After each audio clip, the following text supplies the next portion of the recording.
जय हिंद। आप देख रहे हैं साइंस टॉक्स और आज हम लोग बात करते हैं इथेनॉल प्लांट के बारे में। बिहार राज्य के मुजफ्फरपुर जिला के अंतर्गत साहेबगंज मोतीपुर रोड के किनारे मुरारपुर में एक इथेनॉल प्लांट लगाया गया है। इस प्लांट का उद्घाटन वर्ष 2023 में ही माननीय बिहार के मुख्यमंत्री श्री नीतीश कुमार के द्वारा किया गया है। यह इथेनॉल प्लांट क्या है और इससे क्या उत्पादित होता है, इसको हम लोग समझते हैं। आप जानते हैं कि इथेनॉल अर्थात इथाइल अल्कोहल एक प्रकार का अल्कोहल है जिसका उत्पादन विभिन्न प्रकार के अनाजों से किया जाता है। जैसे आप मकई, चावल से भी हमारा इथेनॉल प्राप्त किया जाता है। साथ ही साथ शुगर केन, ईख और धान के पुआल से भी इथेनॉल प्राप्त किया जाता है। तो ये सबसे इथेनॉल प्राप्त किया जाता है। तो ये इथेनॉल का होता क्या है? इथेनॉल को गैसोलीन अर्थात पेट्रोल में मिला देने से यह एक पेट्रोल बेहतर ईंधन बन जाता है और साथ ही साथ जीवाश्म ईंधन की निर्भरता को कम भी करता है।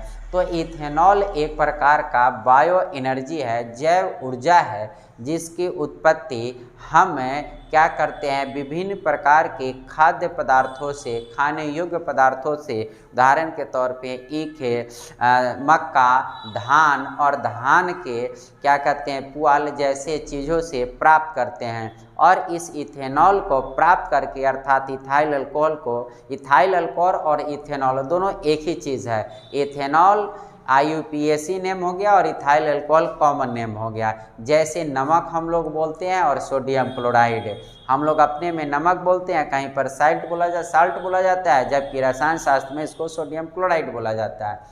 तो उसी तरह से ये नाम इथाइल अल्कोहल और इथेनॉल दोनों एक ही चीज़ है। और गैसोलीन अर्थात सामान्य पेट्रोल में जो पेट्रोलियम से प्राप्त होता है, उसमें अगर हम लोग इथेनॉल को मिला देते हैं तो हमारा यह तैयार हुआ, इसको गैसोहॉल बोला जाता है। और ये गैसोहॉल जो ईंधन है, पेट्रोल और इथेनॉल का मिश्रण, यह ईंधन को काफ़ी इफेक्टिव बनाता है और साथ ही साथ वाहन में इस्तेमाल करने से वायु प्रदूषक के उत्सर्जन कम करता है। तो यह इको फ्रेंडली है। तो ये हमारा बिहार राज्य का मोतीपुर जो क्षेत्र है अर्थात साहेबगंज मोतीपुर जो रोड है मुजफ्फरपुर जाने के क्रम में, यहाँ पर मुरारपुर एक क्षेत्र है। इस क्षेत्र में माननीय श्री नीतीश कुमार के द्वारा, जो हमारे बिहार के मुख्यमंत्री है, उद्घाटन किया गया है एक इथेनॉल प्लांट। और यहाँ पर इथेनॉल का उत्सर्जन किया जाता है। और यह इथेनॉल का जो उत्सर्जन किया जाता है, यानी इथेनॉल के जो उत्पत्ति की जाती है, इथेनॉल जो बनाया जाता है, इसको गैसोलीन अर्थात पेट्रोल में मिलाया जाता है और गैसोहॉल नाम का एक ईंधन तैयार किया जाता है और जो हम पेट्रोल के रूप में गाड़ियों में डालते रहते हैं। भारत में अभी फ़िलहाल पेट्रोलियम से प्राप्त होने वाले पेट्रोल में अर्थात सामान्य पेट्रोल में 8.5% एथेनॉल को मिलाया जाता है। और 2025 तक भारत सरकार का यह लक्ष्य है कि 8.5% को हम 20% तक लेकर जाए, अर्थात सामान्य पेट्रोल में 20% तक एथेनॉल को मिलाया जाएगा। इससे हमारा जीवाश्म ईंधन की भी खपत पर कमी आएगी और साथ ही साथ भविष्य के लिए हम एनर्जी को सेव कर पाएंगे। Thank you.